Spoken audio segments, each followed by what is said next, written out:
بنی اسرائیل میں یہ اہتمام تھا کہ تورات کے علم کو زندہ رکھنے کے لیے برابر اللہ تعالیٰ نے انبیاء اور رسول بھیجے. ہمارے ہاں یہ کام جو ہے علماء حضرات کے سپرد کیا گیا ہے. یہ علماء جو ہے نا ان کے سپرد ہے. ادرو شریعت یا ادرو قرآن یہ بات سپرد ہے، اس لیے کہ ختم نبوت کے بعد اب نبی کا تو آنے کا کوئی امکان نہیں رہا. کوئی چور و چکا آئے تو الگ بات ہے، مگر یہ ہے کہ کوئی نبی اور رسول تو نہیں آ سکتا اب اس کے بعد. تو یہ کام جو ہے علماء کے سپرد ہے. یعنی بہنی وہی ذمہ داری جو انبیاء اور رسول پر تھی اس زمانے میں وہ ان کے اوپر ہے. اور یہ جس طریقہ سے قرآن کو زندہ کر رہے ہیں وہ اس کی آپ کو اندازہ ہوگا، اس کا تماشا آپ دیکھ ہی رہے. لیکن ان کے یہ اہتمام تھا کہ انبیاء اور رسول برابر آتے رہے، اور انبیاء اور رسول کا عام ذکر کرنے کے بعد خاص طریقے پر سیدنا مسیح کا ذکر کیا. سیدنا مسیح کا ذکر کرنے کی وجہ یہ ہے کہ ایک کوئی آخری نبی ہے، اور دوسرے یہ ہے کہ یہ صرف نبی نہیں ہے بلکہ رسول بھی ہے. اور تیسری بات یہ بھی ہے کہ انہوں نے جس طریقے کے معجزے دکھائے ہیں تو وہ معجزے ایسے تھے کہ اندھے بھی راہ دیکھ لیتے. لیکن اگر راہ نہیں سجائی دی ان کی رہنمائی کے بعد بھی تو بنی اسرائیل کو، یعنی اس میں شبہ نہیں کہ اللہ میاں نے بڑی فیاضی کے ساتھ ان کو معجزے دیے ہیں. اور آپ یقین کیجئے کہ کسی نبی اور رسول کو بھی اتنے معجزے نہیں دیے گئے، اتنے شاندار قسم کے. اور پھر خاص بات یہ تھی کہ یدنا بروح القدس، روح القدس سے اس کی تائید کی. روح القدس سے مراد وہ مقدس فرشتہ ہے جیسے حضرت جبریل امین ہے.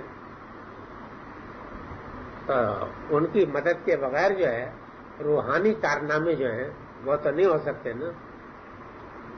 فیض روح القدس ہر بعض مدد فرمائے دیگرہ ہم بکنم جن سے مسیحا بھی کر. ظاہر ہے کہ روح القدس کی مدد آج بھی ہو تو مسیحا کے کارنامے آج بھی ہو سکتے ہیں. سمجھا؟ اس کو خاص طریقے پر کہنے کی ایک وجہ ہے، وہ یہ ہے کہ اگر آپ لوگوں کی نظر یہود کے لٹریچر پہ ہوتی تو آپ کو یہ بات معلوم ہوتی کہ حضرت عیسیٰ علیہ السلام جتنے معجزے دکھاتے تھے تو وہ معجزے ایسے تھے کہ جیسا کہ میں نے عرض کیا کہ اندھوں کو بھی آنکھوں میں بصیرت پیدا کرنے کے لیے کافی تھی. لیکن علماء یہود نے ان کے خلاف یہ سازش کی کہ یہ پروپیگنڈا شروع کر دیا کہ یہ بھوتوں کا جو سردار ہے بالزبول، یہ اس کی مدد سے یہ کرشمے دکھاتے ہیں. اب یہ معلوم بالزبول ان کا کون ابا تھا کہ جس کا وہ حوالہ دیتے تھے تو انہی کو پتا. مگر یہودی لٹریچر میں بھوتوں کا جو سردار ہے اس کا نام بالزبول تورات میں آیا ہے، انجیل میں آیا ہے. یہ اس کی مدد سے کرتا ہے. سمجھا؟ تاکہ عوام پر جادو یہ اثر نہ پڑے، وہ یہ سمجھ جائیں کہ یہ بھی کرشمہ ہے جادوگری کا. تو حضرت عیسیٰ علیہ السلام نے اس کا جواب بہت ناشکن دیا اور ان کا کہ اگر میں شیطان کو نکالتا ہوں شیطانی کی مدد سے تو اس کے مانتے ہیں کہ شیطان کی سلطنت پہ پھوٹ پڑ گئی ہے. تو اب شیطان اپنی سلطنت کو برباد کرنے کی فکر کیسے کرے گا؟ یعنی میرے جو کارنامے ہیں وہ تو دلوں کو زندہ کرنے والے ہیں. اگر میں یہ کارنامے دلوں کو زندہ کرنے کا شیطان کی مدد سے کرتا ہوں تو اس کے مانتے ہیں کہ شیطان کی سلطنت میں پھوٹ پڑ گئی اور اب یہ سلطنت برباد ہو کے رہے گی. یہ جواب قرآن مجید میں بھی دیا گیا ہے، وما تنزلت بالشیاطین وما ينبغی لهم. نہ یہ شیطان قرآن مجید فرش بھی تو یہی کہتے تھے کہ یہ جنات کی مدد سے قرآن نازل ہوا ہے.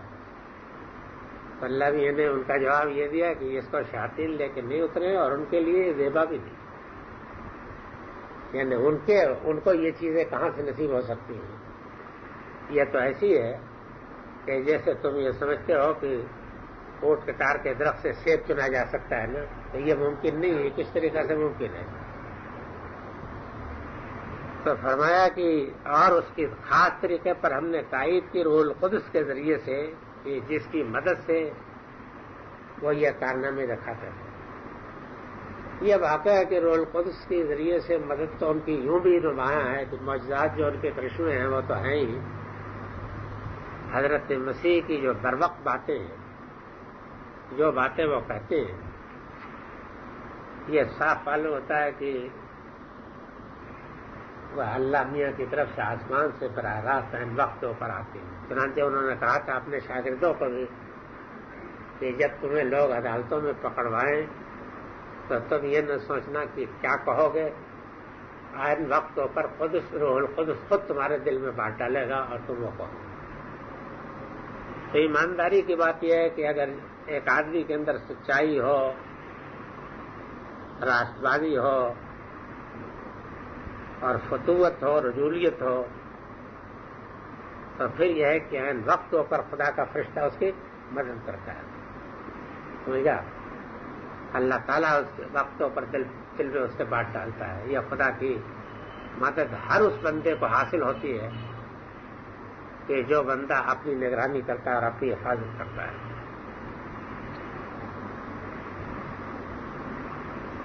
تو اسی چیز کی طرف اشارہ کیا ہے کہ وَأَيَّدْنَاهُ بِرُوحِ الْقُدُسِ.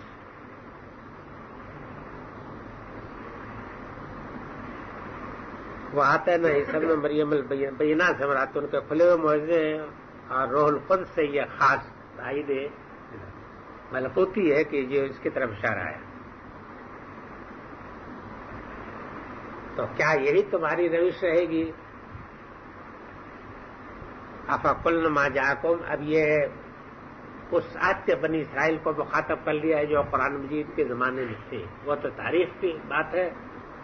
اب یہ ہے کہ فرمایا کہ کیا یہی روش جو تمہارے آبا اجداد کی بیان ہو رہی ہے، یہی روش تمہاری اب بھی رہے گی ہمیشہ، کہ جب بھی کوئی رسول تمہاری خواہشوں کے خلاف کوئی بات لے کر کے آئے گا تو تم اس کا انکار کر گھمنڈ کرو گے؟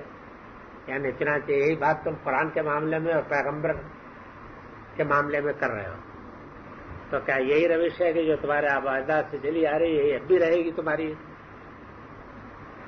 فَفَرِيقًا كَذَّبْتُمْ وَفَرِيقًا تَقْتُلُونَ. تو ایک فریق کی تو تم نے تکذیب کی اور ایک فریق کو تم ان میں سے قتل کرتے رہے ہو.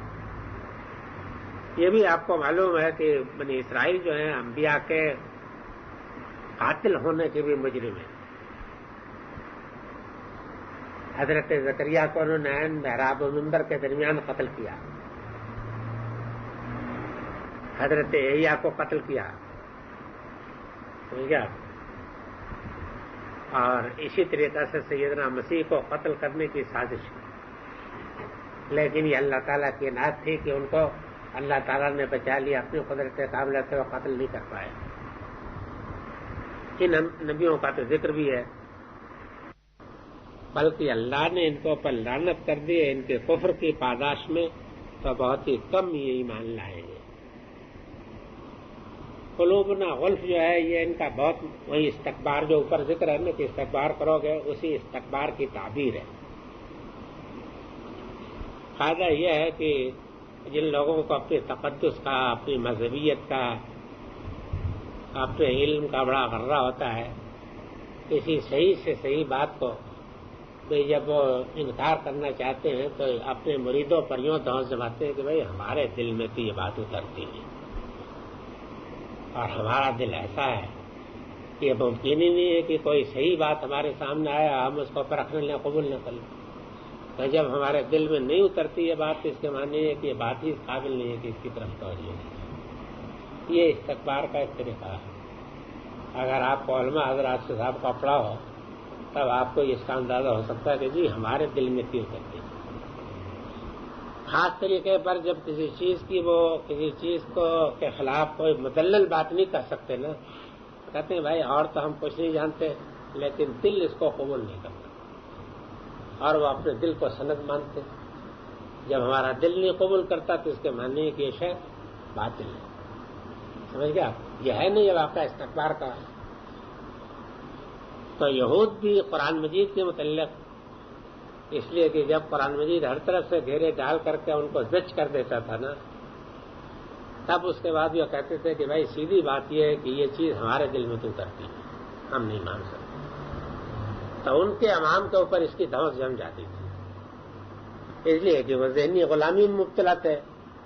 تو وہ کہتے تھے کہ جب ہمارے بزرگوں کے دل میں نہیں اترتی تو پھر ہمارے دل میں کہاں سے اترنے کی گنجائش ہے. تو اللہ میاں نے فرمایا کہ یہ تو بڑے گھمنڈ سے یہ بات کہتے اس طریقہ سے کہ گویا ان کا دل ایک نہایت بلند درجے کی کسوٹی ہے کہ جو پرکھ کے گویا رد کر دیتا ہے. حالانکہ اس کی وجہ یہ نہیں ہے کہ کوئی ان کی علمی عظمت کی دلیل ہے، بلکہ حقیقت کیا ہے؟ حقیقت یہ ہے کہ ان کے دلوں پر اللہ نے لعنت کر دی. سمجھا؟ دل پر جب لعنت ہو جاتی ہے تب اس کے بعد وہ ہر چیز قبول کرتا ہے بجو صحیح بات نہیں قبول کرتا. یہی چیز ہے جس کو قساوت سے تعبیر کیا ہے، اور اسی کے نتیجے میں ختم قلوب ہوتا ہے، جس کی تفصیل گزر چکی ہے. ختم اللہ علی قلوب، سمجھا؟ وہ بھی تو اسی طرح کے فسق کے نتیجے میں آتا ہے. اور یہی چیز ہے کہ جس کو قرآن میں بھی حدیث میں بھی رین کے لفظ سے تعبیر کیا گیا ہے کہ جب آدمی جانتے بوجھتے ہوئے کسی حقیقت کی تکذیب کرتا ہے، سمجھا، تو پھر اللہ تعالیٰ اس کے دلوں پر لعنت کر دیتا ہے. اور دل پہ جب لعنت ہو جائے تو پھر اس کے بعد اس کے اندر باطل کے سوا اور کوئی چیز جانے کا راستہ نہیں رہتا. پھر حق کو وہ چھان کر کے بالکل پھینک دیتا ہے، صرف باطل ہی کو قبول کرتا ہے. یہ قاعدہ ہے انسان کا. تو افکلما جا فریقاً قالوا قلوبنا غلف بل لعنهم اللہ بکفرہم فقلیلا ما تؤمنون. تو شاید ہی تمہیں ایمان کی توفیق ہوگی. قلیلا ما تؤمنون کا ٹھیک ترجمہ جو ہے، جیسے ہم بولتے ہیں کہ شاید ہی تمہیں ایمان کی توفیق ہوگی. سمجھا؟ یعنی مطلب یہ ہے کہ خدا کے قانون کے روح سے اگر کہیں سے کوئی راستہ تمہارے دل میں کسی صحیح بات کے اترنے کا نکل آیا تو نکل آیا، ورنہ حقیقت میں جو مین ہے، پھاٹک جو ہے نا، وہ بند ہو گیا دل کا. اب اس میں کوئی صحیح چیز گھسنے کی کوئی گنجائش نہیں باقی رہی. وَلَمَّا جَاءَهُمْ كِتَابٌ مِّنْ عِندِ اللَّهِ مُصَدِّقٌ لِّمَا مَعَهُمْ وَكَانُوا مِنْ قَبْلُ يَسْتَفْتِحُونَ عَلَى الَّذِينَ كَفَرُوا. یہ دیکھ لیجئے کہ اب انداز بدل گیا. اب عرب کے بنی اسرائیل مخاطب ہو رہے ہیں. پہلے تو بنی اسرائیل کی تاریخ بیان ہو رہی تھی، ان کے جرائم کی. اب جو مخاطب ہیں بنی اسرائیل، جو یہ سب شرارتیں کر رہے تھے، ان سے خطاب ہے قرآن کا.